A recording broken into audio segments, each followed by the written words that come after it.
नमस्कार and welcome to हेल्थाशा, आपका अपना हेल्थ टॉक शो। मैं हूं आपकी होस्ट एंड दोस्त doctor Priya Devlekar. Mister Rohan Sonawane, our speaker for the day. Mr. Rohan Sonawane has more than 15 years of experience in legal practice, where civil, criminal, consumer law is his main domain. He is also part of ethics committee in a hospital and also is a legal expert for transplant, that is organ transplant. He's an advisor for hospitals since more than 15 years for litigations arising out of medical services. So sir, welcome to our show, and it is our privilege to have you on our show. Today's topic is organ donation and transplant. You are a legal expert for transplant. So while we say that organ transplant is very critical, in terms of legal, what all aspects should we know as a patient and as a hospital? First of all, thank you for having me back on your show. The topic of human organ transplant is something very close to me. I have been on the competent authority of a hospital for organ transplant, and I have reviewed a lot of live related organ transplants. The main organs that are transplanted through live related transplants are mostly a kidney or liver. So the very important aspect and the very primary aspect of organ transplant in live related is a living relative is giving his own organ to another relative. So there is a donor relative and a recipient relative. Yes. So as we heard from sir that the most common organ transplanted are liver and kidney. But if we see today's newspapers, if we can see, there is also limb transplants, the skin, the cornea, the lung. These are also common transplants which are there. Now, sir, when we talk about a living organ transplant, what are the legal aspects, meaning who can give the organ to the patient? So if we talk about live related transplants, the Human Organ Transplant Act permits transplant amongst only live related relatives who are basically a spouse, children, grandchildren. Okay. And also brothers and sisters can give or donate their organs to their brothers and sisters. The most important factor for such a transplant is that they should establish that they are related to each other by blood. Okay. Or by marriage if the spouse is donating his or her organ to the other spouse. So sir, that we understand that okay, these are the relatives who can give the organ. What is the kind of documentation and the paperwork required from these relatives?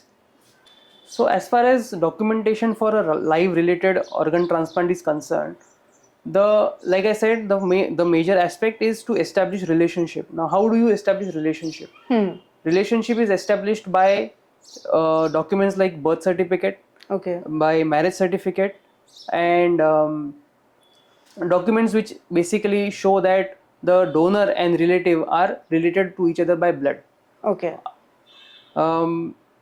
In case the doctors feel that the relationship is not being established on documents, like for example, there are a lot of cases where people don't have birth certificates, people don't have marriage certificates. In such cases, doctors make the donor and the recipient go through a test called, which is a HLA test. Yes. If the HLA test typing indicates that the possibility of these two patients or these two subjects are being that of a close relative, then the doctors go ahead with the transplant.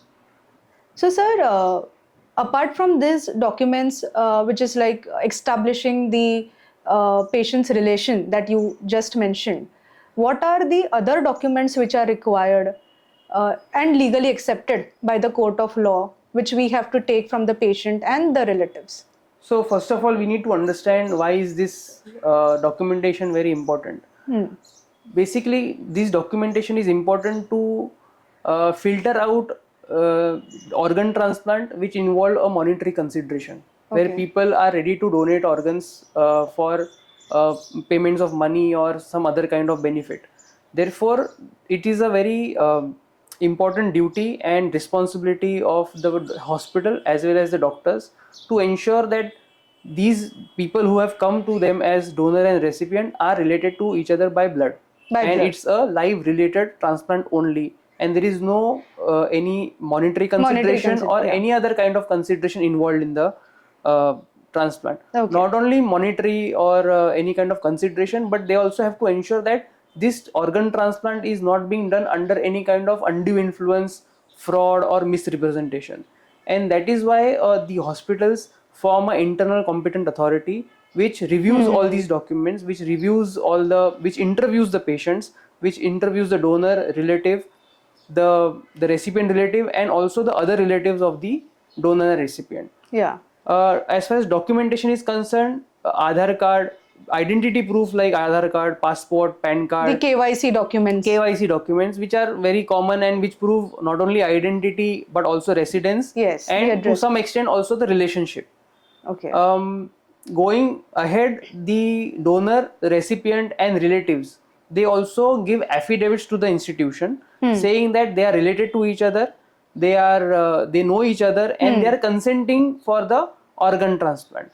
Okay. Now, when there is a live related organ transplant, and the donor's relative and the recipient relatives both have to give consent that the donor and recipient are giving or donating the organ to each other, and they have no objection to that. So for that matter, the affidavits of relatives of the donor and recipient are taken. Okay. Okay. We understood the documents which are required for identity, for the residential proofs also. The committees that you just mentioned, sir, what are these committees, and what type of a consent is then taken from the patient and the relative? I think there is an audio-visual consent which is taken. But can you just highlight that what are these committees which the patient and the relative need to undergo?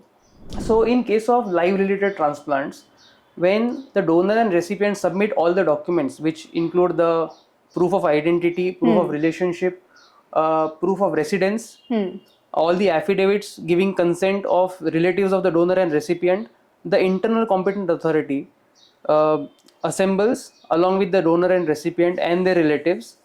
They are interviewed one by one. The donor and recipient are interviewed one by one. The relatives are interviewed one by one. Yes. And this interview is basically to understand that are they really a family, or donor and recipient are related to each other or not. Yes. And this entire interview process is audio and visually recorded by a videographer. By a videographer. This is where the audio visual consent comes. It would not be typically audio visual consent, but it's basically a interview of all the Family members. people concerned, Yeah. so that tomorrow if this comes out to be a unrelated transplant, a case of unrelated transplant, the hospital can then rely on this audiovisual recording and show to the authorities that we had taken all the due care to ensure that this is a live related case, that the misrepresentation of the relationship was from the donor and recipient, and the hospital has no role to play in this misrepresentation. Okay. So I understood that there are committees which meet the patient and the relatives. These committees, the competent authority, if you say, are basically the hospital head and the medical head and the legal experts. When we say that the patient has to also give affidavits, what in affidavits that the patient and the lawyer has to cover? Any important aspects that you can just throw light on? So when you say the competent authority under the Human Organ Transplant Act, the competent authority only comprises, if you go by the definition, only the head of the institution. The head of the institution can also include the legal expert, the ICU expert, and anesthetist in this process, just to assist him in taking a sensible decision or a logical decision. The legal experts' work to review these documents is to see that these consent affidavits have been correctly executed or not, whether they have been properly notarized or not, whether the person who is executing this document Okay. understands the language or not, whether he says so in the document that he understands and he has read what he has said in the affidavit, so that the person who is giving this affidavit should not tomorrow be able to retract the affidavit, that he could not read the affidavit or he was not given to understand what the contents of the affidavit are. Therefore, the legal expert is to see whether the documents have been rightly executed or not, whether the person who is executing this document has understood the document or not, or the contents Okay. of the document or not, before he Okay. signed the document. Okay. Sir, when we say relatives, who are these relatives? Like a patient, mother, father becomes the primary relative, the spouse becomes a relative who can give. Now, the patient's relatives are not, are not family, like, are not a near family. And if it is a friend who wants to donate, how acceptable and what all documentation is required herein legally? That's an interesting question. So, a friend cannot offer his organ to another friend in a live related case, Okay, sir. because a friend is not a relative of the recipient by blood.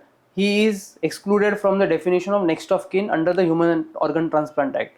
Okay, If sir. a friend wants to give or offer his organ to another friend, the only way to do it is to go under the Human Organ Transplant Act, Achha. the Zonal Transplant Committee, Commit that ZTCC, Yeah. and make an application to the ZTCC that I am a friend of the recipient, the intended recipient, and I would like to offer my organ to my friend. The Okay. ZTCC then will consider all the aspects, consider the documentation, see whether this organ transplant is not a outcome of any monetary transaction or a fraud or a case of undue influence or any kind of coercion, and if in the judgment of the ZTCC thinks that this is a fair transplant, only then the transplant can be permitted, otherwise it is not. Now that we brought out this topic of ZTCC, that is a zonal transplant center, that is who coordinates basically, they are basically for cadaveric transplants. Now, cadaver is once that the patient or the is succumbed, and then the relatives of these patients wants to donate. Can you just throw some aspects of legal domain that we need to know as a patient or a relative of cadaver? What all consents that we can give as a relative of a cadaver? So in a cadaveric case, the patient who has been declared dead, his relative can give consent, a written consent for extraction of the organs which are capable of being transplanted to another patient. And where there is a relative, where there is a recipient available who needs that particular organ, Yeah. he or his relative can give consent for accepting that cadaveric organ as a transplant organ. Okay. So, sir, thank you for sharing such valuable insights on an important topic, which is live organ transplant. In this topic, we covered some important highlights, that who are these relatives who can donate organ, what are the paperwork or the documentation part which is required, what are the consents which are required. And with this, we end today's topic. आपकी health की शुभ आशा करते हुए हम फिर मिलते हैं एक अलग टॉपिक के साथ, एक अलग हेल्थ एक्सपर्ट के साथ. तो please subscribe to Healthasha and follow us for more such topics. Thank you. For following our videos and hearing more of such information, do follow Dr. Priya Devlekar's Healthasha, and also to subscribe my channel. If you require any specific health topic to be covered in my talk show, do let me know. Thank you.